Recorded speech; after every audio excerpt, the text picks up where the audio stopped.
What happens when the person you suspect of betraying you is actually carrying a grief so deep, so private, that even speaking it out loud still breaks them? I almost destroyed the best relationship of my life. Not because he lied to me, but because I had been lied to before. And I never fully healed from it. We had been together nearly a year when we moved into a small house near his hometown. Everything felt right, easy, safe. Then one evening, he casually mentioned a yearly trip he takes to California. Same date, every single year. When I asked why, he went quiet and changed the subject. He was a former Marine, so I assumed it was old friends, old memories, old unit reunions. I didn't push it. I let it go. But then his phone lit up while he was cooking dinner. He had left it charging in the living room where I was sitting. The screen flashed a message from a name I didn't recognize. I am ashamed of what I did next. I had quietly figured out his password weeks earlier. The name of his favorite firearm, predictable as he was, and I opened it. The message read, "Don't forget, Maya's favorite beer is Bud Light. Grab a few cases." My stomach dropped straight through the floor. Who was Maya? Why was he buying her favorite beer for a trip he refused to explain? My brain didn't pause. It didn't ask questions. It just reached back into the darkest corner of my past and pulled out every nightmare I had survived. My ex had cheated on me for months while I trusted him completely. He had smiled at my face and lied through his teeth every single day. When I finally found proof, he had blamed me, said I pushed him into it, said I was never enough. That wound never fully closed. It just went underground, and the moment I saw Maya's name on that screen, it tore open again like it had never healed at all. I went to my work friends. All three of them said the same thing without hesitation. He is taking another woman on a trip. He is cheating. That was all I needed to hear. My anxiety took over completely. I stopped eating. I stopped sleeping. I rehearsed the confrontation in my head until it felt like a scene I had already lived through. I came home early and called him inside from the backyard where he was fixing a fence post. When he saw my face, he came running. Probably thought I was hurt. He looked at my tears and immediately asked what was wrong. I looked him straight in the eyes and said, "I know you're cheating on me." He froze. Then he laughed slightly, like, I must be joking. When he realized I was serious, the smile disappeared. He stepped toward me and I pushed him away.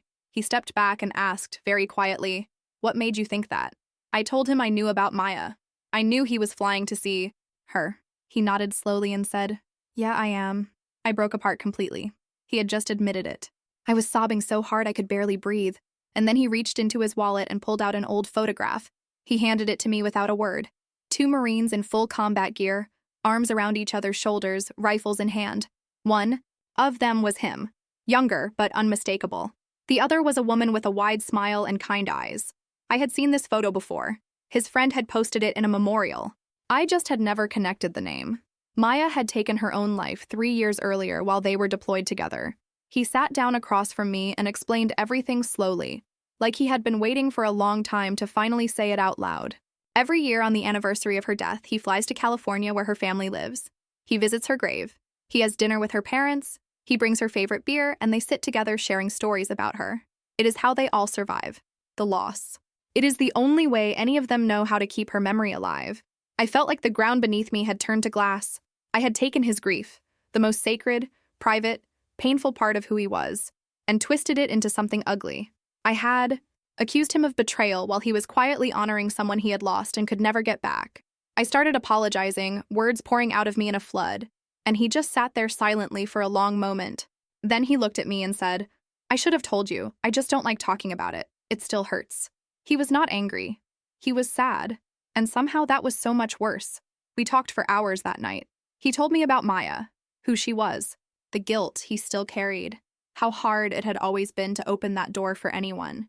I told him about my ex, about the months of lies, the gaslighting, the way he made me feel like I was losing my mind for suspecting the truth. We both cried. We both apologized. And somewhere in the ruins of that conversation, something between us cracked open and let in more light than we had ever allowed before. He still went to California that week. But this time, I asked if I could come with him. He said yes. I met Maya's parents. Her mother was small and gray-haired, wearing a Marine Corps t-shirt that had probably been Maya's. She grabbed him in a hug that looked like it might break both of them. Her father waited in the doorway, tall, military-bearing even in civilian clothes. And when he finally spoke, he called my boyfriend's son in a way that made clear it was something earned through years of shared grief, not just politeness. Inside, their home, every surface held a piece of Maya. baby photos, prom photos, boot camp graduation, combat gear overseas. The house had not been decorated with her memory. It had been built around it. The weight of their love for her pressed down on every room. We went to the cemetery the next morning in silence. When we reached her headstone, Maya's father knelt and placed flowers. Her mother set a framed photo of Maya in uniform, smiling. My boyfriend stood completely still, staring at the grave with a pain so raw I had to look away just to keep breathing. His jaw was clenched. His hands were fists. He was holding himself together with everything he had.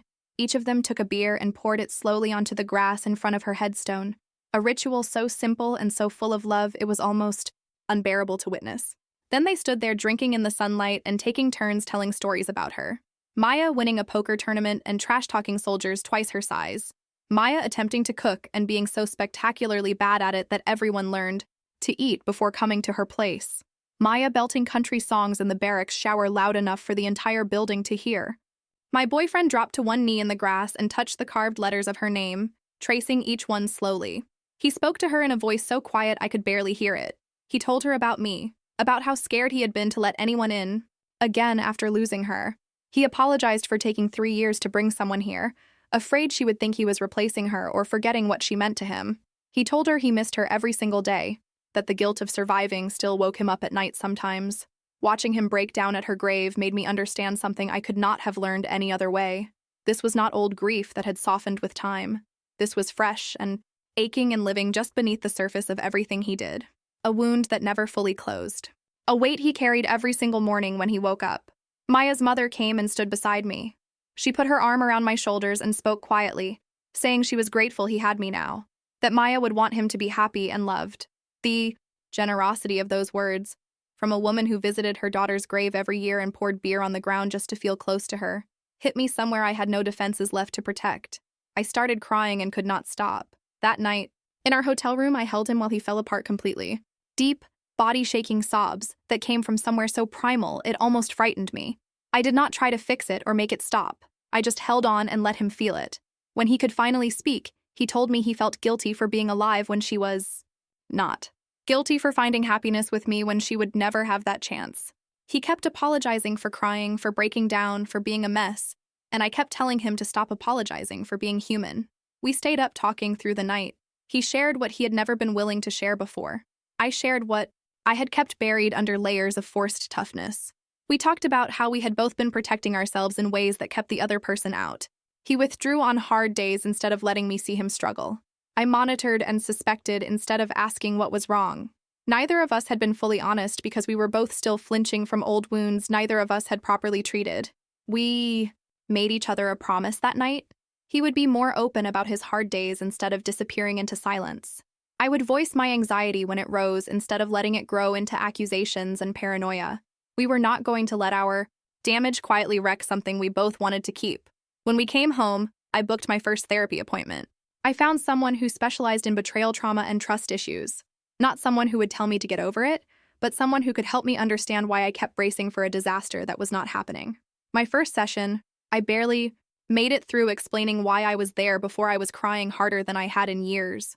Feelings I thought I had buried a long time ago turned out to be just beneath the surface, waiting. My boyfriend started going to his VA counseling every week instead of once a month. The first few sessions hit him hard. He would come home wiped out, lying on the bed staring at the ceiling.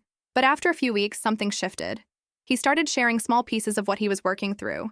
He told me his counselor was helping him understand that survivor's guilt was not something he had to carry forever. That honoring Maya's memory did not require him to stay frozen in the worst moment of his life. One evening, he sat down beside me and said his therapist had asked him something that rattled around in his head all day. What would Maya say if she could see him now? He already knew the answer. She would tell him to stop punishing himself. She would want him to actually live, not just survive. 6 months after California, we are different people than we were. Not fixed, not finished, but genuinely working. Both of us, individually and together. He still has nights when grief catches him off guard. I still have moments when my old fears try to take over. But now, when those moments come, we face them honestly instead of hiding or assuming the worst. One afternoon, his phone buzzes on the coffee table while he is in the kitchen. The screen lights up with a message from someone named Derek. I glance at it. My hands stay still. My chest stays calm. The panic that used to be automatic simply does not come. He walks back in, picks up his phone, reads the message, and mentions, casually, that Derek wants to grab lunch. I nod and take a sip of my tea.